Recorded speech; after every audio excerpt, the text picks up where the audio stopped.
Sa ngalan ng Ama, ng Anak at ng Espiritu Santo, Amen. sumainyo ang Panginoon. At sumayo rin. Mga kapatid, alam natin ang kasabihan that a day without prayer is a day without power. Pero baka hindi natin alam ang kasabihan na turo that a day without fasting is a day without discipline. Ang fasting po o pag-aayuno ay isa sa mga tatlong gawain sa panahon ng Kwaresma.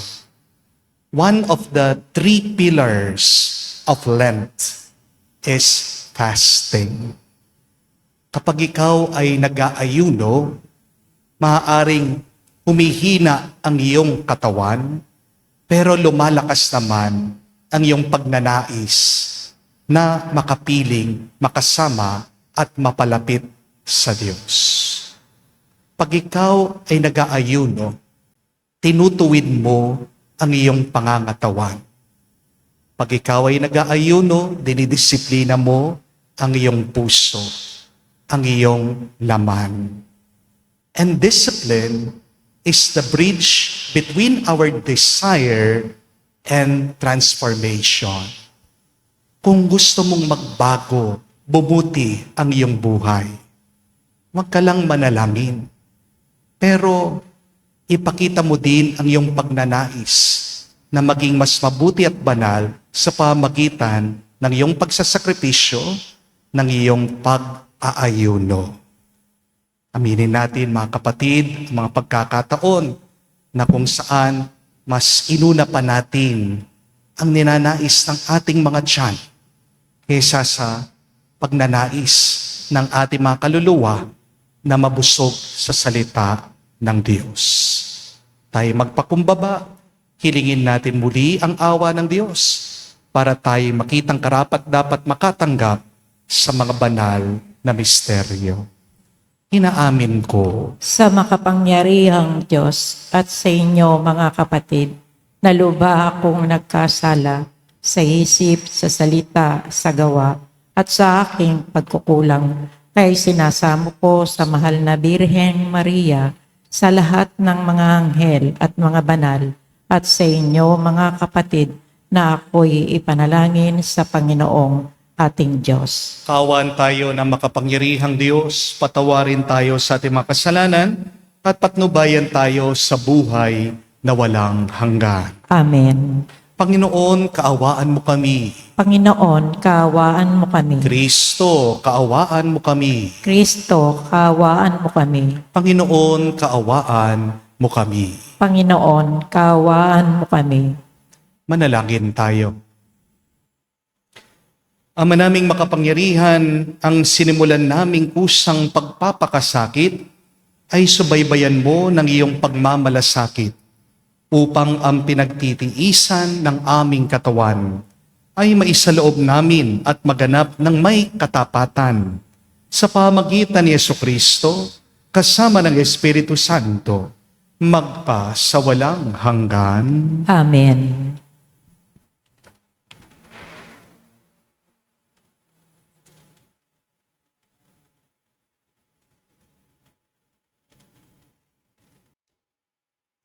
Pagbasa mula sa aklat ni Propeta Isayas. Ito ang sinasabi ng Panginoon. Ikaw ay sumigaw ng ubos lakas. Ang sala ng bayan ko sa kanila'y hihayag. Sinasamba ako kung may inahanap. Sinusundan-sundan, parang natutuwang ang kalooban ko'y kanilang malaman. Ibig palabasin na ang gawain nila ay matuwid at di lumilihis sa mga tuntuning aking ibinigay. Wari natutuwang sa aki sumamba at ang inihingi hatol na matuwid. Ang tanong ng mga tao, bakit ang pag-aayon natin di pansin ng Panginoon? Nagugutom lang tayo, ngunit walang kabuluhan. Ang sagot ng Panginoon, Pansariling kapakanan pa rin ang pangunang layunin sa pag-aayuno, habang nag-aayuno'y patuloy na inaapi ang mahihirap. Ang pag-aayon ninyo ay humahantong lamang sa alitan hanggang kayo-kayo ay nag-away-away. Kung ang pag-aayunong ginagawa ninyo ay gayon din lamang, ang iyong magtawag ay tiyak na hindi ko pakikinggan. Sa inyong pag-aayuno, pinahirapan ninyo ang inyong sarili. Yumuyok ko kayong parang damong aayuno na inihipan ng hangin. Nagdaramit kayo ng sako at nahiga sa abo. Pag-aayuno ba yon? Akala ba ninyo'y nasisiyahan ako riyan? Ito ang gusto kong gawin ninyo. Tigilan na ninyo ang pang-aalipin. Sa halip ay pairalin ang katarungan. Ang mga api palayain ninyo at tulungan. Ang mga nagugutom ay iyong pakanin. Patuloyin sa inyong tahanan ang walang tirahan. Yaong mga tao na halos subad na ay inyong paramtan, at ang iyong pagtulong sa mga kasama ay huwag tatalikdan. At kung magkagayon, matutulad kayo sa bukang liwayway. Hindi maglalaot, gagaling ang iyong sugat sa katawan. Ako'y laging sa iyo, ililigtas kayo at iingatan kahit saang lugar. Sa araw na iyon, diringgin ng Panginoon ang dalangin ninyo. Huwag kayo'y tumawag, ako'y tutugon agad. Ang salita ng Diyos. Salamat sa Diyos. Diyos ko, iyong tinatanggap, pakumbabat, pusong tapat. Diyos ko, iyong tinatanggap, pakumbabat, pusong tapat. Ako'y kawaan na mahal kong Diyos. Sangayon sa iyong kagandahang loob, mga kasalanan ko iyong pawiin. Ayon din sa iyong pag-ibig sa akin. Hugasan mo sana ang aking karumhan. Dalisayan ninyo ang aking kasalanan. Diyos ko, iyong tinatanggap, pakumbabat, pusong tapat. Ang pagsalansang ko ay kinikilala. Laging nasa isip ko at alaala. Sa iyo lang ako magkasalang tunay, at ang nagawa ko'y di mo nagustuhan. Diyos ko, iyong tinatanggap, pakumbabat, pusong tapat.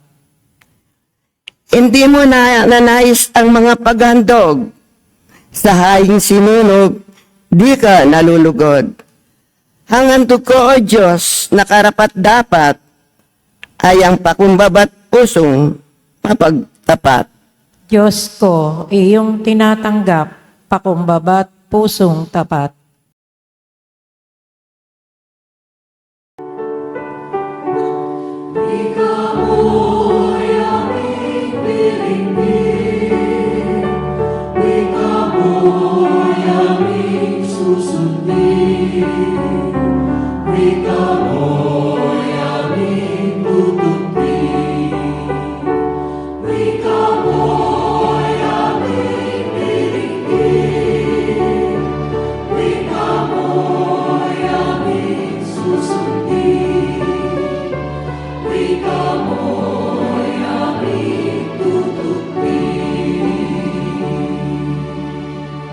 Matuwid ang dapat gawin, masama'y iwasan natin, at tayo ay bubuhayin. Ang Diyos ay sa atin, atin siyang makakapiling. Sumainyo ang Panginoon. At sumayo rin. Ang mabuting balita ng Panginoon ayon kay San Mateo. Papuri sa iyo, Panginoon. Nung panong iyon, lumapit kay Jesus sa mga alagad ni Juan Bautista At ang wika, malimit kaming magayuno, gayon din ang mga Pariseo. Bakit po hindi nag-aayuno ang inyong mga alagad? Sumagot siya, maaari bang magdalamhati ang mga panauhin sa kasalan habang kasama nila ang lalaking kinakasal? Kapag wala na siya, saka pa lamang sila mag-aayuno. Mga kapatid, ang mabuting balita ng ating Panginoon. Pinupuri ka namin, Panginoong Kristo. Magandang araw po muli sa inyong lahat. Alam niyo po ba na pagkatapos sa panalangin, ang pag-aayuno ay isa sa mga makapangyarihang gawain na binabanggit sa Biblia. Narinig po natin sa unang pagbasa. Kung tama, kung matuwid ang ating pag-aayuno, ano daw po ang magiging bunga nito? Pag tayo'y nanalangin, pakikinggan tayo ng Diyos, ano man ang ating hilingin sa Kanya, agad tutugon ang Diyos. Marami din po mga nag-ayuno sa Biblia at pagkatapos sila ay nakaranas ng milagro galing sa Diyos. Pero aminin po natin, marami sa ating mga Katoliko ang nalilito at walang alam tungkol sa fasting o pag-aayuno. May isa nga pong nananalangin. Sabi niya, Lord, magfa-fasting na po ako sa pag-inom ng Coke. Pero, nung kakain na po, umorder ba naman ng Sprite? Parehas din naman pong soft drinks yun Di po ba? Minsan, creative tayo sa ating pagsasakripisyo. Di po ba? Ang tanong, sakripisyo ba ang ating ginagawa o substitution? Meron din po isang teenager, isang kabataan. Sabi po niya, magfa-fasting daw siya sa Facebook. Hindi muna daw siya magpo-post sa social media. Aba, isang araw pa lang, nag-post na sa Facebook niya. Alam niyo yung sabi? Day 1 without Facebook. Ang hirap pala. Fasting ba talaga o announcement lang? Real fasting should be quiet and unseen. Amen? Nagtanong daw po ang isang mister sa kanyang misis, ano ang fasting mo ngayong Kwaresma? Sumagot po itong babae, sabi niya, magfa-fasting ako sa chocolate. Wala munang chocolate. Pero pagkatapos ng 2 oras, nakita ng mister yung misis nandoon sa rare, nagtatago, kumakain ng chocolate. Sabi ng mister, akala ko ba fasting ka sa chocolate? Sumagot po itong misis, I'm out, nai-stress ako sabi niya.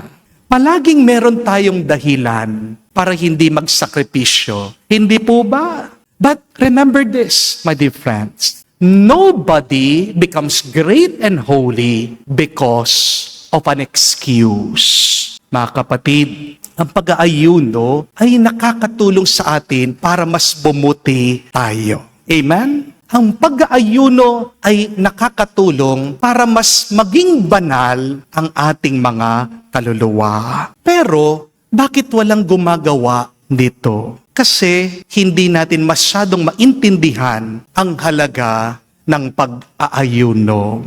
Kung mababasa niyo po ang Biblia, may binabanggit po itong 3 paraan para mag-ayuno. The first way is called the absolute fast. It is also called the dry fast. Si Esther po sa Lumang Tipan at si San Pablo po sa Bagong Tipan. Sila daw ay nag-ayuno sa ganitong paraan. 3 araw daw, wala silang kinain, wala silang ininom. This kind of fasting is associated with intense prayer. Bakit ka nag-aayuno? Kasi gusto mo magdagdagan ang panahon mo sa pananalangin, sa pakikisa sa Diyos. Madalas ginagawa po ang pag-aayunong ito bago ang isang mahalagang tagpo o karanasan sa Diyos. The second way to fast is called the partial fast. It is also called the Daniel fast. Ito po ang madalas na fasting na ginagawa ng maraming Kristiyano ngayon. Nakasulat po sa Biblia, mababasa nyo, na si Daniel daw po umiwas sa mga matatabang pagkain. For 3 weeks, he did not eat any meat. Ang naging diet lang po, ang naging pagkain ni Daniel ay gulay at umiinom lang siya ng tubig. The third kind of fasting is called the normal fast. Ito po yung hindi pagkain, pero maaaring kang uminom. Mababasa po natin sa Bagong Tipan na nag-ayuno daw ang ating Panginoong Hesukristo habang siya ay nasa disyerto. Pero kahit na hindi siya kumakain, umiinom naman siya. Yun yung dahilan bakit nakapag-survive siya. Ang buong layunin ng pag-aayuno ay ang paghihina ng ating laman. Napansin niyo po, kapag gutom ka, wala kang ibang iniisip at tinanais kung hindi yung kumain ka lang. Pero kapag busog ka na, kapag puno na ang iyong tiyan, meron kang ibang ninanais na sarap at ginhawa. Hindi po ba? Kapag busog ka, ninanais mong magkaroon ng mas maraming pera, mas maraming kagamitan, mas maraming kapangyarihan. Di po ba? Kapag nagpa-fasting ka, pinapahina mo ang iyong katawan at pinapahina mo din ang iyong masamang pag-uugali at mga masamang nakasanayan. Through fasting, you weaken your bad habits. Nag-aayuno po tayo upang ang banal na espiritu naman ang manguna, ang maghari sa ating pangangatawan. Noong pong mga nakarang araw, may isang napakagandang paalaala po si Pope Leo. Sabi po niya, ngayon daw pong Kwaresma, mas magandang mag-fasting tayo, hindi lang po sa pagkain, kundi sa mga masasamang salita. Mag-fasting sa paninira. Mag-fasting sa paghuhusga. Mag-fasting sa pagiging mapanlait. Dahil aminin po natin, hindi po tiyan ang problema. Ang madalas, ang problema ay ang ating mga dila. Hindi po ba? Baka hindi nyo rin po alam. Noong pong Sabado lamang, may bumisita po dito sa ating parokya. Ang 2-time Olympic gold medalist, si Carlos Yulo. Kasama po niya yung mga kapatid niya at yung girlfriend po niya, si Chloe San Jose. Birthday po kasi niya. At alam niyo po kung ano yung ninais ni Kaloy na gawin. Ayaw po niya yung magarbong party. Ayaw po daw niyang ng isang mamahaling handaan. Ang gusto lang po niya para sa kanyang birthday bilang pasasalamat sa Diyos ay yung magbahagi, tumulong po sa mga mahihirap na bata. Habang nagaganap po yung pagbibigay ng pagkain, ng relief, nagkaroon po ng picture taking. At ito po ay napost sa social media. Nabalita pa nga po ito sa malalaking news outlet, sa ABS-CBN, sa GMA, sa Philippine Star. Pero alam niyo po, habang nagbabasa ako dun sa comment section, nalungkot ako. Bakit? Ang daming negatibong salita. Ang dami pong haters. Ang dami pong bashers. Sumulat po yung isa, sabi niya, bakit hindi ka muna tumulong sa pamilya mo? Bakit yung ibang tao ang inuuna mo? May sarcastic pa nga pong nag-comment Sabi niya, golden heart, nagbigay lang ng pagkain, mabait na. Pati po yung pagbibigay sa loob ng simbahan, naging issue pa, minasama pa ng isang follower natin. Minessage po ako, sabi, bakit sa loob daw po ng simbahan, doon ginawa yung gift giving? Nagpapasikat lang daw po itong si Carlos Yulo. Alam niyo po, para sa kaalaman ng lahat, kung pupunta po kayo dito sa ating parokya, maliit lang po ang lugar. Wala po kaming malaking parish hall para ma-accommodate yung napakaraming tao. At kung huhusgan man po ako ng Diyos, dahil pinakain ko yung mga gutom, pinapasok ko sila sa tahanan ng Diyos, handa po ako na tanggapin ang kaparusahan ng Diyos. Kung mampung mapupunta ako sa impyerno dahil tumulong kami sa mga dukha, sa mga mahihirap, okay lang po. Siguro naman, kung mapunta man po ako sa impyerno, marami naman ako makakasamang pari doon. Di po ba? Joke lang po. Kasi naisip ko po, kung mapupunta nga ako sa langit, at pagkatapos yung makakasama ko doon, yung mga mapanlait, yung mga mapanghusga, yung mga mapagmataas, siguro mas maganda po sa impyerno na lang ako. Di po ba? Pero sa totoo lang po, ang mas masakit ay hindi yung kulang ng space, kulang ng lugar dito sa parokya. Ang mas masakit ay yung kakulangan ng kabutihan sa puso ng mga tao. Mga kapatid, bakit nga ba ang bilis magsalita ng masama ng ibang tao? Simple lang po, kasi mas madaling maghusga kesa sa umunawa. Amen? Mas madaling manira kesa sa magtayo. Hindi mo kailangan mapagod para pumuna. Di po ba? Pero kailangan mo ng puso para umunawa. Ito po ang nakakalungkot sa panahon natin ngayon. May ginagawa ka na ngang mabuti, may masama pa rin silang masasabi sa iyo. Hindi po ba? Pero tandaan niyo po ito, do not be discouraged. When people misunderstand your goodness, remember that Jesus was also misunderstood when He was saving the world. Kaya nga, kung si Jesus hinusgahan, tayo pa kaya mga tao? Mga kapatid, kung hindi mo rin kayang tumulong, tumahimik ka na lang. Amen? Ito po ang magandang pag-aayuno at pagsasakripisyo. Please, fast from negative and bad words. Magsumikap po tayo na wag muna tayong magsasalita ng masama kung ito ay makakasakit ng puso't damdamin ng iba. Dahil minsan, yung isang masamang comment, mas masakit pa yan kaysa sa sampal, kaysa sa tadyak. Tandaan niyo po, ang dila ng tao walang buto. Pero kapag nagsalita ito ng masama, daig pa na ikaw ay tinamaan ng bato.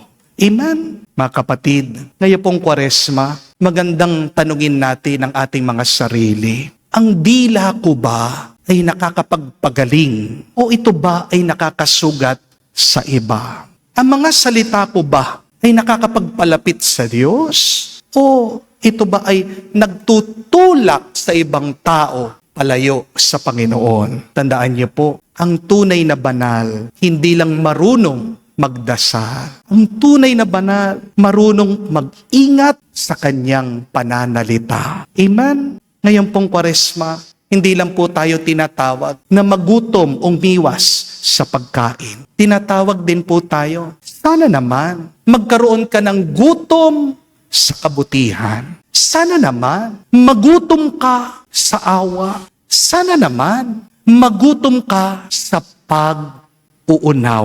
Remember that, my dear friends. More importantly, be hungry for goodness. Be hungry for mercy. Be hungry for understanding. Kaya mula ngayon, bago po tayo sana magsalita, mag-isip muna tayo. Bago po tayo pumuna sa iba, umunawa muna tayo. At bago tayo maghusga sa iba, magmahal muna tayo.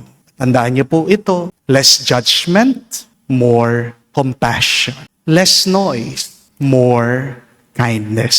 Ito po ang fasting at pag-aayuno na kalugod-lugod sa Diyos. At kung tunay kang mag-aayuno, mapapansin niya ng Panginoon, makikinggan niya ang iyong panalangin at babasbasan ka niya. Hindi kakaunti, kung hindi sobra-sobra. Amen. Tumayo po tayo. Sa pamagitan ng pag-aayuno, binibigyan natin ng Diyos ng puwang sa ating buhay. Hilingin natin sa Panginoon ang palakasin tayo sa ating pagpapakasakit upang matatag nating maituon ang ating mga isip at puso sa Kanya. Ating sabihin, Panginoon, dinggin mo kami. Panginoon, dinggin mo kami.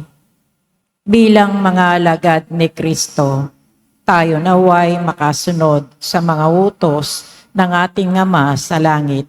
Manalangin tayo sa Panginoon. Panginoon, dinggin mo kami. Ang bayan ng Diyos naway magtiyaga sa kanilang mga pagsasakripisyo ngayong Kwaresma. Manalangin tayo sa Panginoon. Panginoon, dinggin mo kami. Ang ating mga pagtitimpi at pagpipigil sa sarili alang-alang sa Panginoon naway matumbasan ng kaligayahan sa piling niya. Manalangin tayo sa Panginoon. Panginoon, dinggin mo kami. Sa katahimikan po ng ating puso, banggitin natin sa Diyos ang ating mga personal na pangangailangan.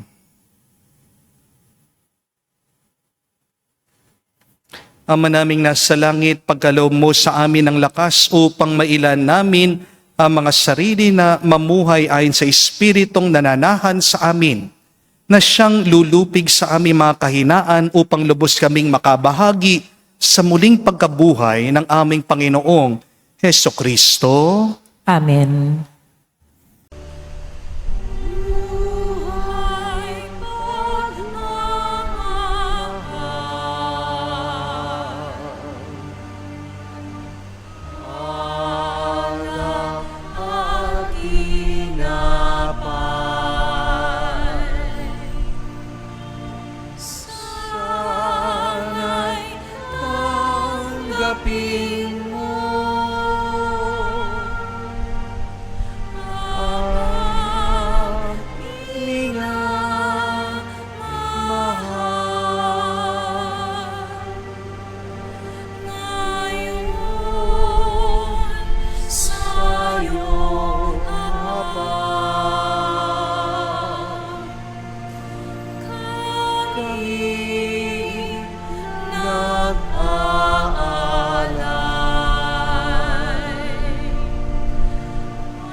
Manalangin kayo mga kapatid, para ang ating mga paghahain ay kalugdan ng Diyos amang makapangyarihan.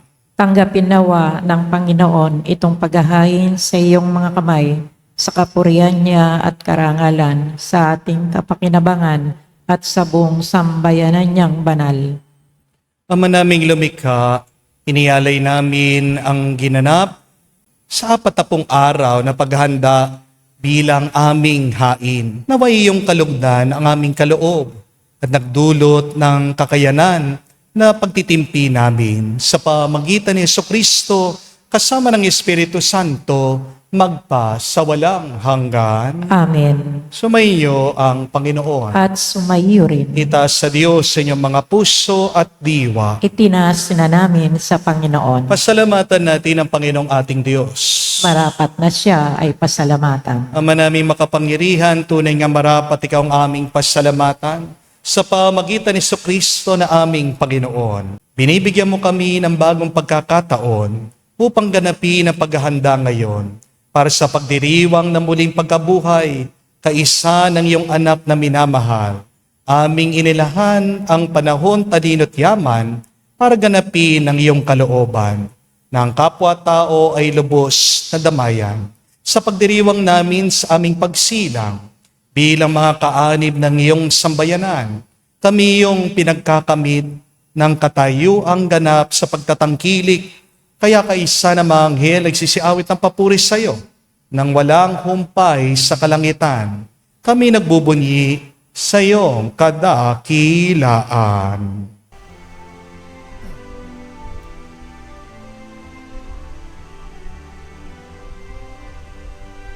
Santo, Santo, Santo, Panginoong Diyos ng mga hukbo, napupuno ang langit at lupa ng kadakilaan mo. Hosana, Hosana, sa kaitaasan, pinagpala ang naparirito sa ngalan ng Panginoon. Hosana, Hosana, sa kaitaasan. Hosana, Hosana, sa kaitaasan.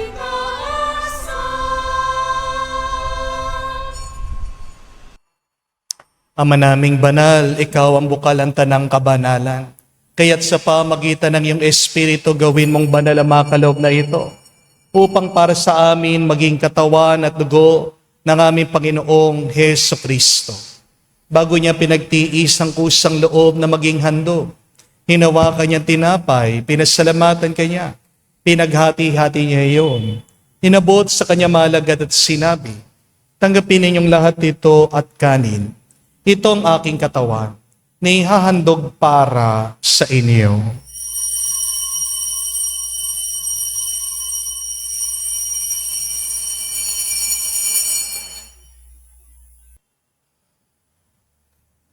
Gayon din naman na matapos ang hapunan, hinawakan niyang kalis. Muli kanyang pinasalamatan. Nabot niyang kalis sa kanyang malagad at sinabi, tanggapin ninyong lahat ito at inumin. Ito ang kalis ng aking dugo, ng bago at walang hanggang tipan. Ang aking dugo na ibubuhos para sa inyo at para sa lahat sa ipagpapatawad ng mga kasalanan. Gawin ninyo ito sa pag-alaala sa akin.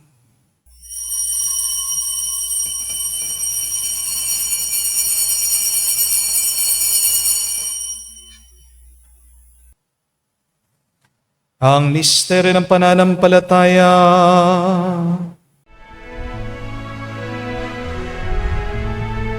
Sa krus mo at pagkabuhay, kami natubos mong tunay.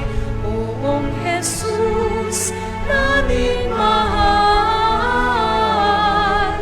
iligtas mo kaming tanan, ngayon at magpakailanman. Ama, ginagawa namin ngayon ang pag-alaala sa pagkamatay, muling pagkabuhay ng iyong anak. Kaya tinialay namin sa iyong tinapay nagbibigay buhay at ang kalis na nagkakaloob ng kaligtasan. Kami nagpapasalamat dahil kami iyong minarapat na tumayo sa harap mo para maglingkod sa iyo. Sinasamo namin kami magsalo-salo sa katawan at dugo ni Kristo ay mabuklod sa pagkakaisa sa pamagitan ng Espiritu Santo. Amalingapin mong iyong simbahan na ganap sa buong daigdig. Puspusin mo kami sa pag-ibig. Kay San Leon ang aming Santo Papa, si Florentino aming Arsobispot ng Tanang Kaparian. Alalahanin mo rin ang aming mga kapatid na nahimlay may pag-asang sila'y muling mabubuhay. Gayon din naman lahat ng mga pumanaw. Kawan mo't sila't patuloyin sa iyong kaliwanagan. Kawan mo't pagindapatin kaming lahat, makasalo sa iyong buhay na walang wakas. Kaisa na mahal na Birhen Maria, Ina ng Diyos. Kaisa ni San Jose, ang kanyang malwalhating esposo.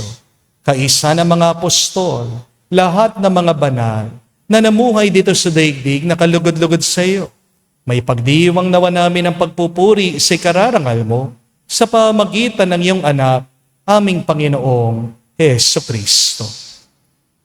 Sa pamamagitan ni Kristo, kasama niya at sa Kanya, ang lahat ng parangal at papuri ay sa iyo, Diyos Ama, makapangyarihan, kasama ng Espiritu Santo, magpasawalang hanggan.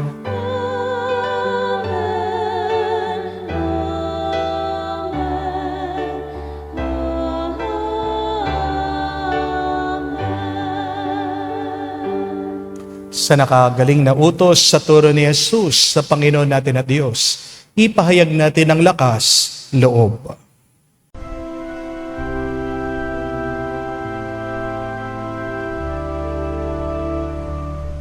Ama namin, sumasalangit ka, sambahin ang ngalan mo, mapasa amin ang kaharian mo, sundin ang loob mo dito sa lupa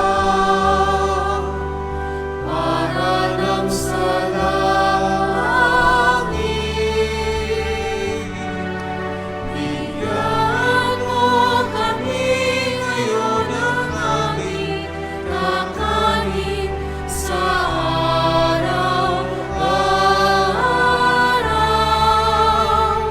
At patawarin mo kami sa aming mga sala para ng pagpapatawad namin sa nagkakasala sa amin. At huwag mo kami ipahintulot sa tukso, at iadya mo kami sa lahat ng masama. Hinihiling namin kami iadya sa lahat na masama, pagkalooban ng kapayapaan araw-araw, ligtas sa kasalanan, ilayo sa lahat ng kapahamakan, samantalang aming pinanabikan, ang dakilang araw ng pagpapahayag ng tagapagligtas naming si Jesucristo. Sapagkat iyo ang kaharian at ang kapangyarihan at ang kapurihan magpakailanman. Amen. Panginoong Jesucristo, sinabi mo sa mga apostol, kapayapaan ang iniwan ko sa inyo. Ang aking kapayapaan binibigay ko sa inyo. Tungayan mong aming pananampalataya at huwag ang aming pagkakasala. Pagkalooban mo kami ng kapayapaan at pagkakaisa ayon sa iyong kalooban, kasama ng Espiritu Santo, magpa sa walang hanggan. Amen. Kapayapaan ng Panginoon ay laging sumainyo. At sumaiyo rin. Magbigayan po tayo ngayon ng kapayapaan sa bawat isa. Please share niyo po, kapayapaan po sa inyong lahat. Kordero ng Diyos na nag-aalis ng mga kasalanan ng sanlibutan, maawa ka sa amin. Maawa ka sa amin. Kordero ng Diyos na nag-aalis ng mga kasalanan ng sanlibutan, maawa ka sa amin. Maawa ka sa amin. Kordero ng Diyos na nag-aalis ng mga kasalanan ng sanlibutan, ipagkaloob mo sa amin ang kapayapaan.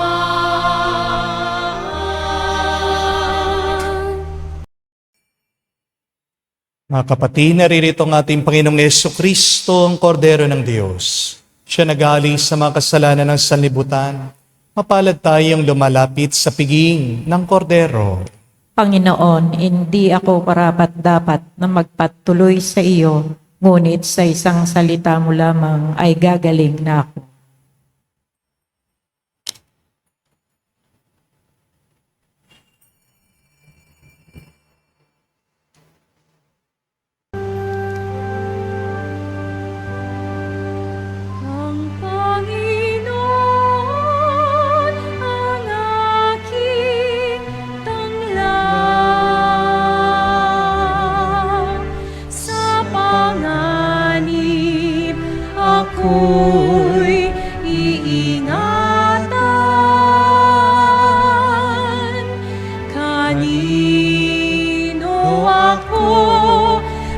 masisindak, matatakot kung ako'y laging nasa piling niya. O Diyos, pakinggan mo ang aking tawa at sa aking maawat mahabag. Buhay ko may pagtangkaan, buhay ko may pagbantaan, sa'yo pa rin magtitiwala kailanman. Panginoon, ang aking tangaw, sa pangalit ako'y iingatan. Kanino ako masisindak, matatakot kung ako'y laging nasa piling niya. Manalangin tayo. Ama naming mapagmahal, ang pakikinabang namin sa pagdiriwang na ito ay magdulot nawa ng kapatawaran sa aming mga kasalanan upang kami maging marapat sa iyong mapagpagaling na kabutihan. Sa pamamagitan ni Jesucristo kasama ng Espiritu Santo, magpa sa walang hanggan. Amen. Again, my dear friends, remember that after prayer, one of the most powerful activity or action in the Bible is fasting. Tayo nga po mga Katoliko, maluwag tayo eh. Kasi twice a year lang po tayo expected na mag-fast. Nung pong Ash Wednesday at sa Good Friday. Pero tignan niyo po, ang magandang bunga ng pagfa-fasting, ng pag-aayuno. Una, disiplina. Pag marunong kang magdisiplina, doon nagbabago ang iyong buhay. At pangalawa, sabi ng unang pagbasa kanina, kapag tunay ka, tapat, na nag-aayuno, yung pag-aayunong gusto ng Diyos, pag-aayuno sa masamang ugali. Kapag nagdasal ka, sasagutin ka niya. Kapag humiling ka, tutugon siya. Baka yan ang isang problema sa iyo, kapatid. Bakit ang tagal mo na nananalangin? Hindi ka pa sinasagot ng Diyos. Baka kailangan meron kang alisin sa iyong sarili sa pamagitan ng pag-aayuno. Isa pong advice, sa pong turo ng ating Catholic Bishops Conference of the Philippines sa ating ngayong Kwaresma is to fast from social media. Naging buhay na po natin yung tayo nasa social media.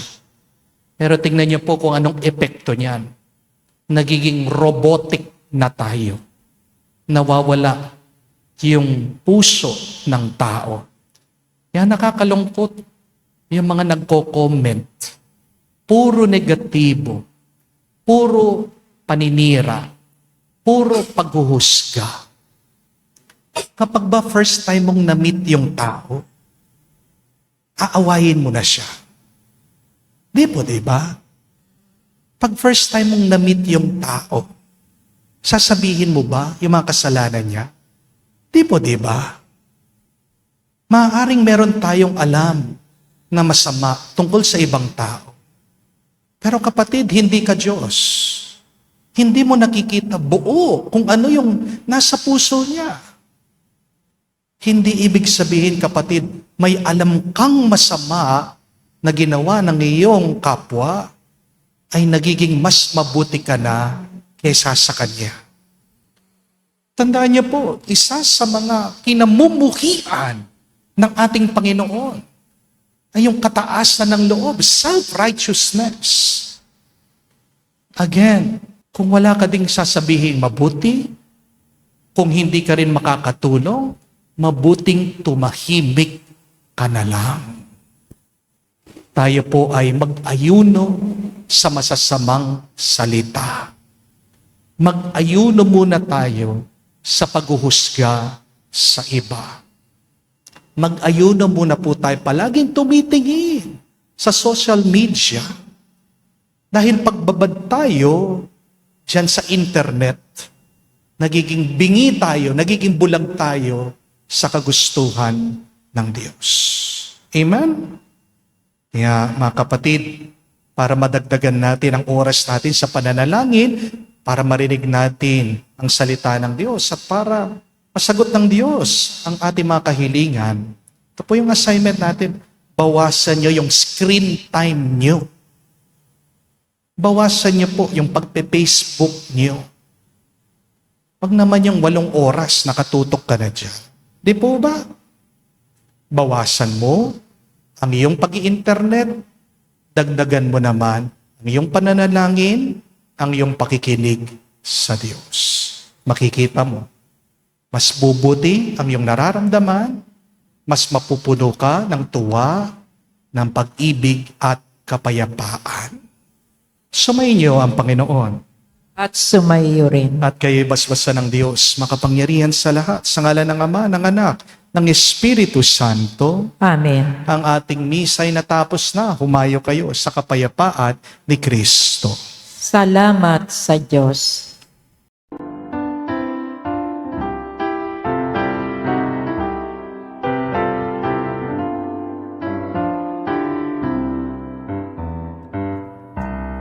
Magsisi tayong mataos, halinang magbalik loob sa mapagpatawad na Diyos. Gutom tayo maniluhod na may abot sa kungsod. Sa pagitan ng pasukan at dambana ng simbahan, saserdote mag-iyakan. Panginoon, iyong bigyan ng patawad ang iyong bayan. Magsisi tayong mataos, halinang magbalik loob sa mapagpatawad na Diyos. Gutom tayo maniglubod na may abot sa kungsod. Ang aming pong kasamaan ay pawiin mong tuluyan, Panginoon naming mahal. Patawad ang kahilingan ng iyong bayang hiniram. Magsisi tayong mataos, halinang magbalik loob sa mapagpatawad na Diyos. Gutom tayo manigluhod na may abot sa kungsod. Kami nagbabagong buhay upang aming paghandaan ang oras ng kamatayan. Panginoon, iyong bigyan ng patawad ang iyong bayan.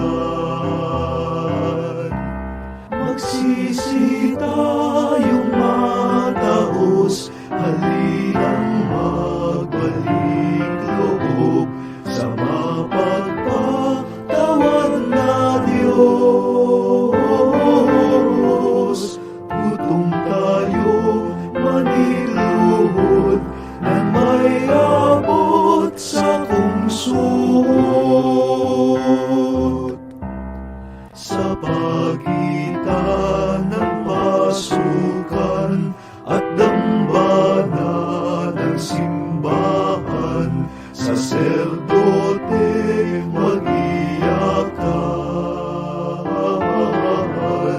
Panginoon, iyong bigyan ng patawad ang iyong bayan. Magsisi tayong mataos, halinang magbalik loob sa mapagpatawad na Diyos.